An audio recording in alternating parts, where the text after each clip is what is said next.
Yeah. It's my life. The 2000s decade was where rap and hip-hop reached its commercial peak. Eminem was probably the most successful American rapper in this decade, and the best-selling female artist of the decade would be Britney Spears.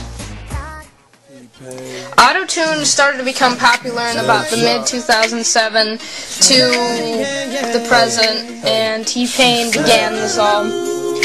Auto-tune was popular in the beginning of the decade, around 2001, and it was just pretty much to replace the human voice, and it was also in the late 2000s.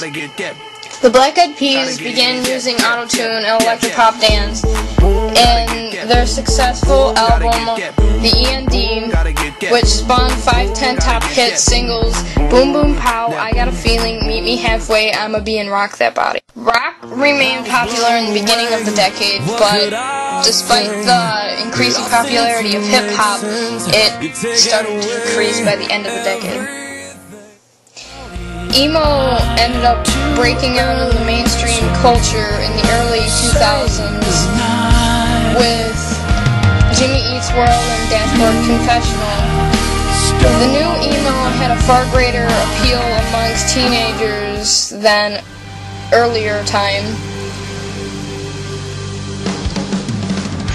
At the same time, the use of the term emo expanded beyond the music world, becoming associated with fashion, hairstyle, and other aesthetic tributes to the culture.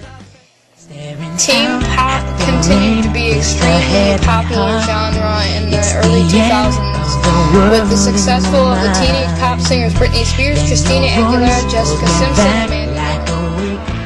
Boy bands continued their popularity during the beginning of the decade, but their popularity faded in the mid-2001, with the exception of Backstreet Boys. Lady Gaga took the later part of the decade by storm and revived the electronic influence of pop music that was not prominent since 2000. In 2001, Michael Jackson released his final studio album, Invincible. Before his death, though he did not receive a lot of exposure. Michael Jackson died in June 2009, creating the largest public mourning since the death of Diana, Princess of Wales. Country started to begin popular in the early 2000s. In the late 2000s, a new era was brave music called dubstep. Dubstep is characterized by a tempo between 130 and 145 BPM, heavy sub-bass, and a distinct wobbly bass line. It is often a dark sound and features more heavy sampling than previous electronic styles, as most of the young producers have grown up during hip-hop mainstream heyday.